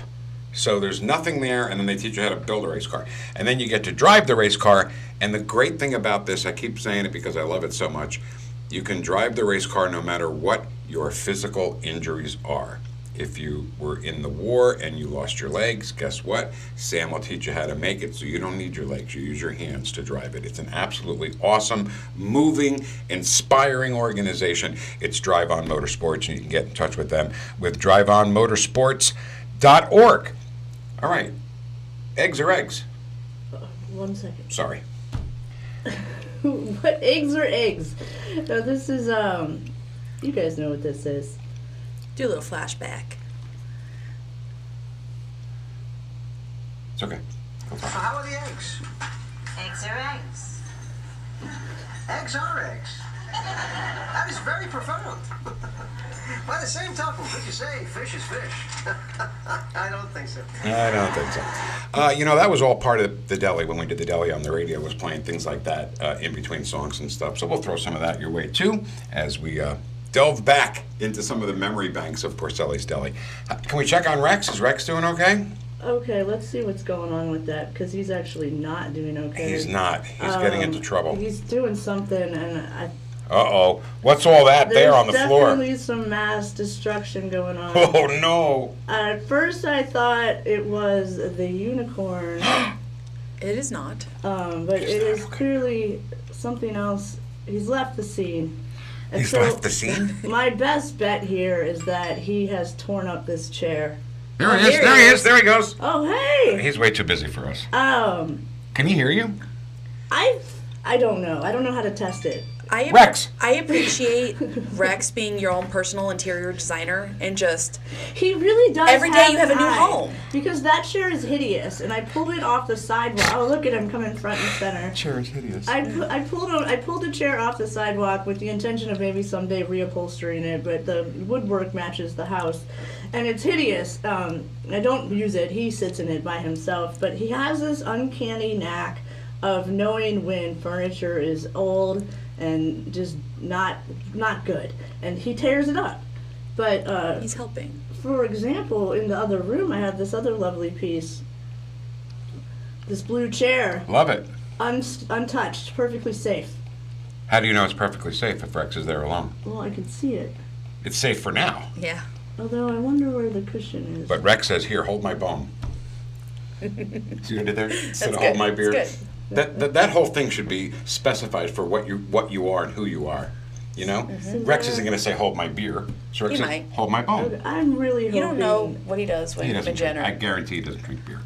Is that him? Yeah. Look how good he's being. Yeah, after he destroyed this chair. No, right now he's being good. I hope it's the chair. Yeah, so. It's not the unicorn. Speaking of dogs, that's our transition into better dogs that aren't my dog that maybe you guys want to check out. But your dog is going to be better with the help of Jason. Well, certainly I hope so. I'm going to contact him. And All right, tempo of the dog rescue. We talked to Joda during the small business celebration. It's a mouthful. It is. St. Louis Small Business Independence Day. Independence Day celebration. That's what I it just was. call it STL celebration to short. Perfect. And that's actually how you can @ it on Facebook. You just do STL celebration. Oh, perfect. And so we're hoping that every year we will do something similar and even launch an online event or festival that maybe will eventually get into real life, depending on how things shake out. We talked to so many cool people. I mean, we talked to the Black Wall Street guy, who was awesome. He was cool. We talked to Jennifer Hayes, I think her name was, the abstract painter, who was awesome. We talked to Sam Alvarez about Drive On Motorsports. And we talked to Joda from not only Tempo of the Dog, got to make sure I say that right every time, not just of Tempo of the Dog, but also Nona's Mutt Balls, which are great nutritious treats for your dog. But Tempo of the Dog has dogs to adopt. And I would like to get into a situation, if we can, where she could bring a dog in, you know, and we can play with it for a little while, you know. Pass it around. Because I got to tell you, I'm okay with this. there was a time when I was on the radio every Monday, we did a thing called Porcelli's Pets, and we worked with Gateway Pet Guardians, and they brought in a different dog every Monday, and we featured it, took pictures of it, you know, talked to them about them, and she gave me this like flow sheet of how good we did, and out of like 50 dogs we met in a year, 37 of them got forever homes. Aww. So I think we can really do our part to help get these dogs some homes, and we can do that through Tempo of the Dog, and we're going to have Joda come on with us. Maybe tomorrow. Let's see if she can zoom in with us tomorrow. Think she can? We're going to see what we can do. I am a little worried about the Zoom technical issues that we might have, but you know, we're getting started, we're figuring stuff out, and we're gonna do it either way. Either we have to pre-record it, have her come here live, or Zoom her in somehow, some way. We will get connected with Tempo of the Dogs, see their puppies, learn how they can be adopted or fostered. I know they're also looking for fosters. A lot of the times their situations with fosters is they'll have a litter of very small puppies, and they will need someone to take care of all of them at once, right, including the mother nursing dog, which is sometimes the actual mother, sometimes it's like a surrogate nurse. I'm not sure how that works with the milk. It's amazing, isn't it? So Joda is actually one of those foster mothers. She's got 9, or at the time she had 9 puppies in her home, in a baby pool, in a private room to keep them away from the other dogs while they're still developing. And we went to her house to talk about her treats. And I have the video queued. Wait, before you play that. Yeah. When we interviewed her that weekend, she had a puppy in her hand, right? We're talking, and it's like, okay, this puppy can be, you know, and then it was like magic. She had a different puppy. Like during the interview, she was so good at kind of, you know, picking up different puppies and putting different puppies in the picture, which I thought was brilliant and It was smart. like Cher with costume changes. Exactly. Cher meets David Copperfield with costume changes. Oh God, I'm sorry. Hello. We're coming.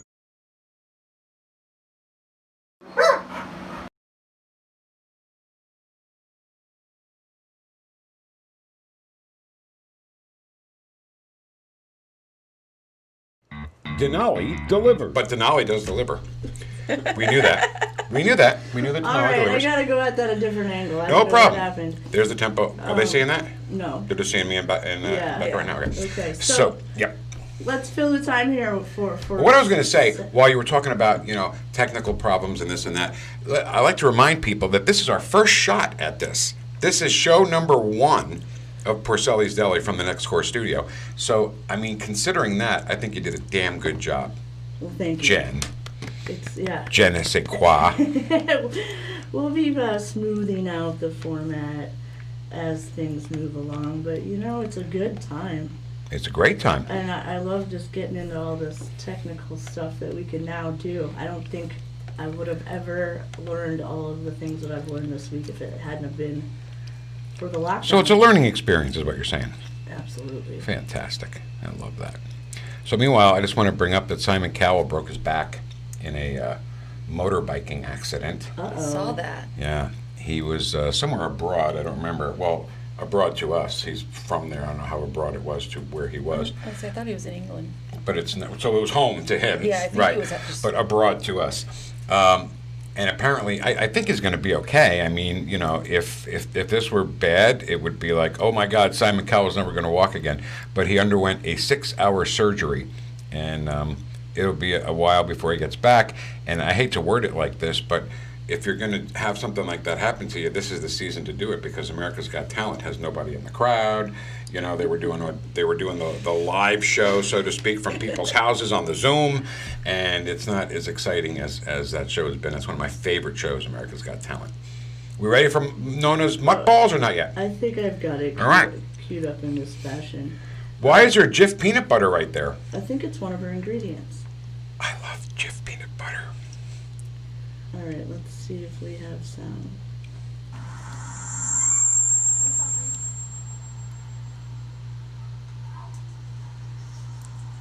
No, Mutt Balls. Look at that beauty.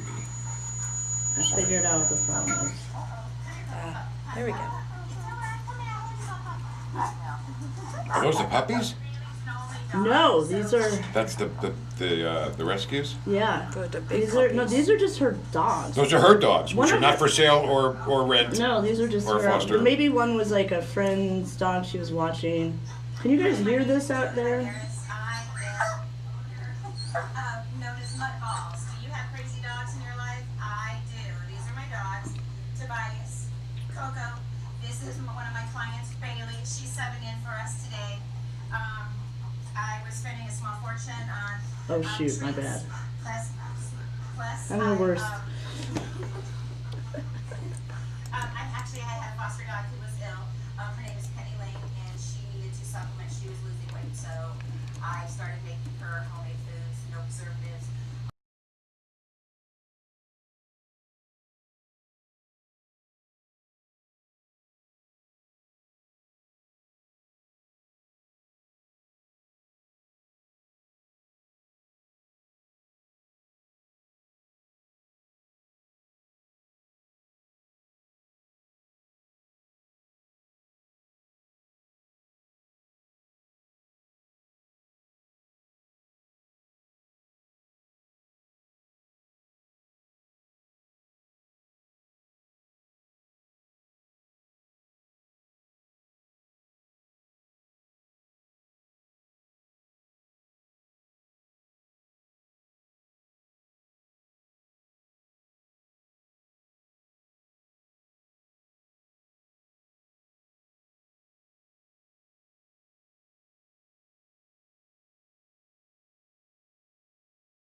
Hey, now for some puppies. Yeah.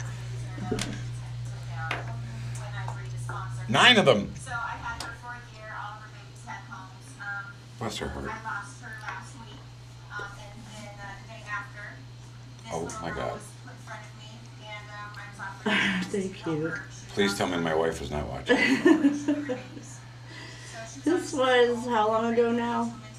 Maybe 4 weeks. July. Yeah. More. It was in June. These are probably adoptable at this point. Oh boy. So we'll have to ask them more about where these guys Yeah, I end want to up. talk to her. I want to talk to Joda. These are my fosters from Temple of the Dog.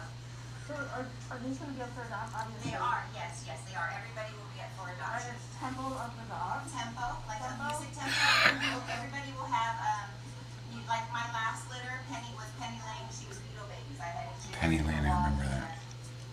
Lucy, and so we have yet, this was going to actually be the Prince litter.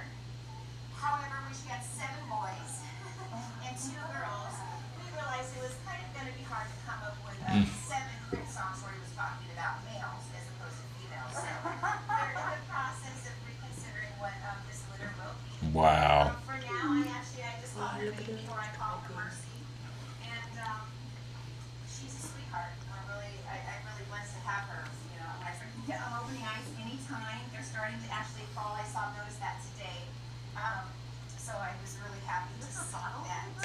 No, she is an amazing mom. We supplement her. We give her healthy food for mamas with multiple litters, with high litters. Yeah, and then I supplement her like in the morning. She has scrambled eggs and salmon, and I put that in with her food. At night, I supplement her with really good stuff, chicken breast. So you can tell she's got a really good healthy milk supply. She drinks a lot of water. I make sure she gets lots of carbs and potatoes and good stuff. That she's brown rice, carrots. I know all the good stuff. So. All right, and our last question is tell us how to find Mutt Balls online. So Nona's Mutt Balls is actually on Facebook. You can find my page there. Please go by there and like me. Please message me if you're interested in any kind of package. If you want to talk about options for your dog, you want prices or packages on my.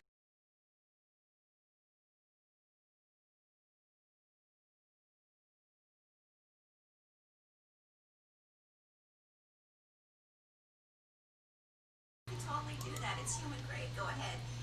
Minus a little bit of flavoring that you might need. Otherwise, you can give me a call at 636-290-9275, and I would be most grateful to take care of you. Y'all have a blessed day. Thank you. Thanks, Joda. Awesome. All right, so let's review. Nona's Mutt Balls. They have a Facebook page themselves. You can check out the Mutt Balls for your mutt at the Nona's Mutt Balls Facebook page. And Tempo of the Dog is the fostering and adoption process that she's going through. And you can check that out also at Tempo of the Dog on Facebook.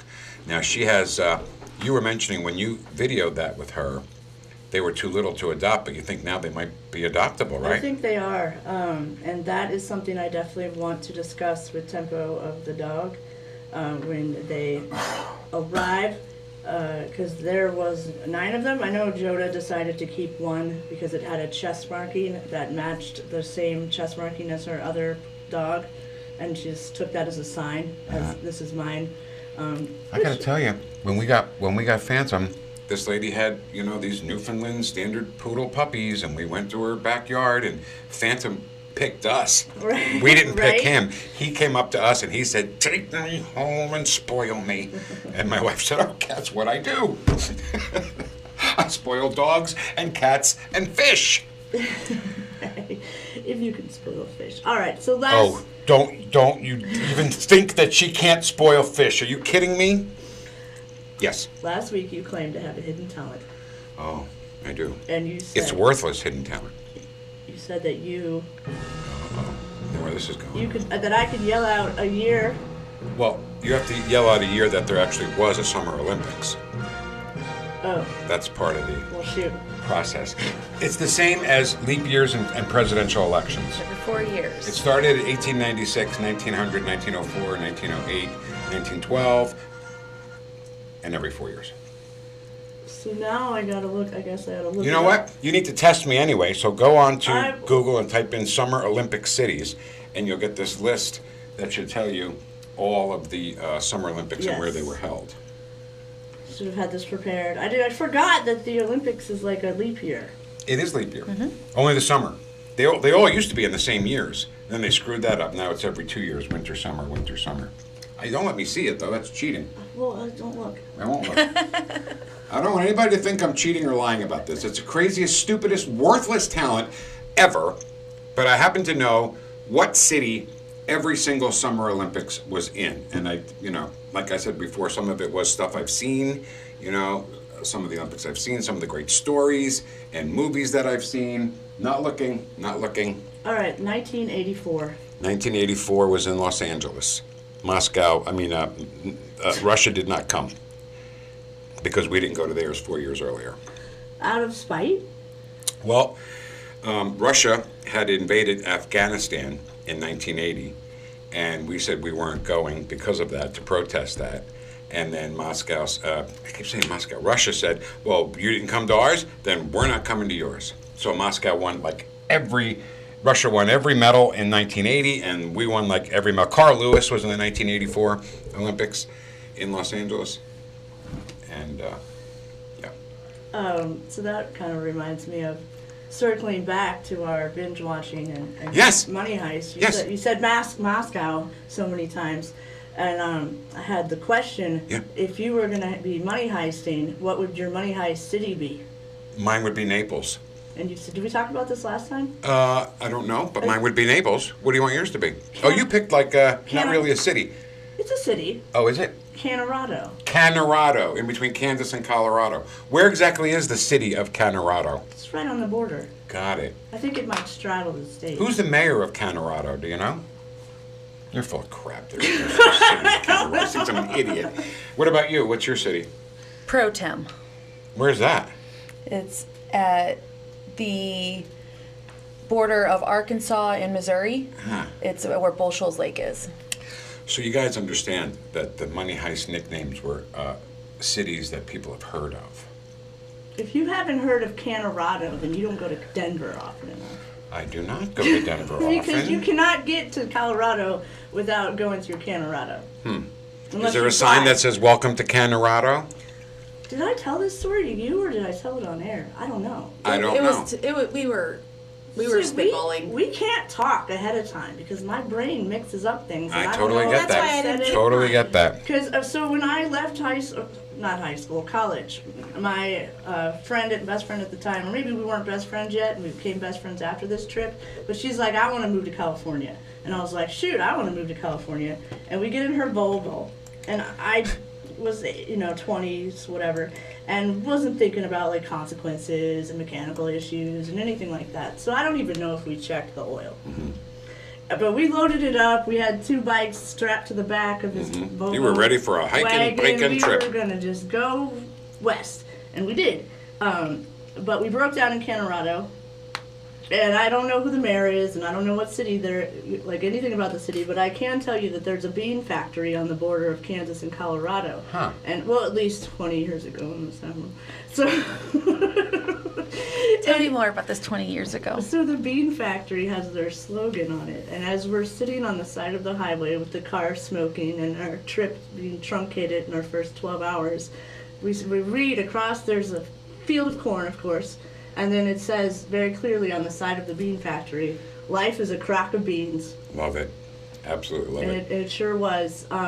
But don't worry, we got picked up by a guy on his way to Alaska. You got picked up by a guy. Yeah, he stopped. We had some kind of mechanic stop. Like, we were 2 girls that were like 21 on the side of the highway. Hitchhiking. What could possibly go wrong? I've never seen this movie before. Tell me What more. could possibly go So, wrong? like, immediately, these people stopped and helped us, and we got the car towed. And this guy was actually really, really nice, and he was on his way driving till Alaska. And we listened to Jeff Foxworthy on cassette tape for the entire. We didn't go to Alaska, obviously. We had a stopping point. You went to Canorado.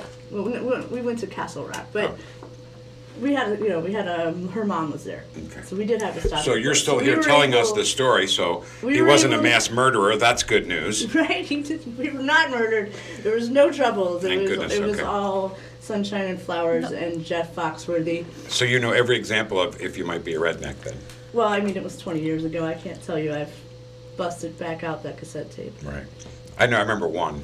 But If you've been on the TV more than 5 times talking about what the tornado looked like, you might be a redneck. Oh, no.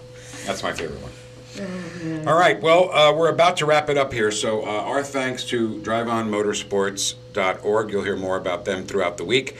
Sam Alvarez, hopefully, will give us some time and come in and talk to us or Zoom in with us, and we'll talk a little bit more about his experience and his great organization, driveonmotorsports.org, where he takes veterans who have PTSD and teaches them how to build a race car. And, there's more to it than just building a race car, by the way. I don't want to sound trite about it. If you build a race car, then guess what? You can change your own oil and you can, fix your own car and change the carburetor or whatever you do. Can you tell I know absolutely nothing about cars? change the carburetor? No, you don't change And the fix carburetor. your oil? No, I said change the oil, didn't I? Did I say change the oil or fix the oil? Oh, I tuned out. Thank you. That's a vote of confidence from I our partner. tuned out so I can Fantastic. make sure you know that it doesn't matter what you say. We still care. I just know when the check engine light turns on, I open up the hood and I look inside, and And? it's still there. Right. Close the hood. Engine's there. I checked. Right. My car tells me you need an oil change, so I tell my husband. My car says I need an oil change, Huh. and then my best friend who ends up changing my oil for me instead, because she's more capable than my husband even. I just drive on over to Valvoline and they do it. I don't even have to get out of the car. So as the sponsored or featured veteran business, I would love to visit Motorsports, if you're listening, Sam. Take some video, or maybe make a short promo for Love it. you, and Love it. have Vic do the voiceover. That Love way that. we can continue to play that throughout the show. Yep. And let everybody know about your services. I think it's one of those businesses where I don't just want to let people know so they can support the business. I want people to know about the business so that they can help themselves. Exactly right. Exactly right. That's perfect. So, you know, if you have we mentioned a couple times throughout the show, if you have a band, if you're a songwriter, if you're a singer, and you want us to highlight your music or your album or anything else, let us know that. If you need voiceover work, if you need public appearances, if there's anything you need, we're here to serve you. Just get in touch with us at Vic Porcelli Entertainment on Facebook. That's how we started the show, with Jen as a great big sub sandwich. Hey! Cue the intro song we don't have yet. It's Porcelli's Deli. I think maybe we just do a quartet. Well, we're a trio, but that's okay. Yeah. No, it's Jen, you, me, and the sandwich. Oh, Jen is the sandwich. Don't mislead people.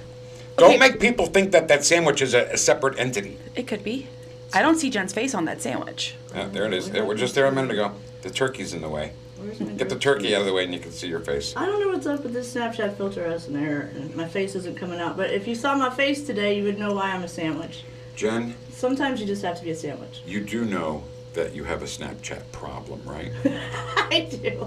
And the first step on the road to recovery is to realize that you have a problem. And then download more filters. Yes, because Snapchat actually has been known to reduce lines and wrinkles in aging skin. Not that